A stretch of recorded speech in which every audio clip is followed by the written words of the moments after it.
সারা দেশে কর্মবিরতি শুরু করেছেন রেলওয়ের রানিং স্টাফরা। বেতনের সঙ্গে রানিং অ্যালাউন্স যোগ করে পেনশন এবং আনুষঙ্গিক সুবিধা সংক্রান্ত সমস্যার সমাধান না হওয়া পর্যন্ত এই কর্মসূচি পালন করছেন তারা। এতে সারা দেশে বন্ধ রয়েছে ট্রেন চলাচল, ভোগান্তিতে পড়েছেন যাত্রীরা। সরেজমিনে দেখা যায়, গন্তব্যে পৌঁছানোর জন্য অনেক যাত্রী সকাল থেকেই কমলাপুর স্টেশনে এসেছেন। আগে থেকে তারা টিকিটও সংগ্রহ করেছেন, তবে ছাড়ছে না ট্রেন। প্ল্যাটফর্মে বসেই সময় কাটাচ্ছেন। তবে সবচেয়ে বেশি ভোগান্তিতে পড়েছেন নারী ও শিশুরা। কমলাপুর স্টেশনে অপেক্ষা করা যাত্রীরা বলেন, সকাল থেকে স্টেশনে আছি, এসে দেখি ট্রেন ছাড়ছে না, কখন ছাড়বে সেটিও জানি না, এখন কি করব কিছুই বুঝছি না।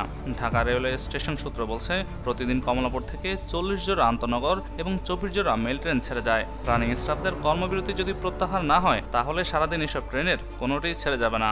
আন্দোলনকারীদের কর্মসূচি প্রত্যাহার না হলে পরিস্থিতি স্বাভাবিক হওয়ার কোনো সম্ভাবনা নেই।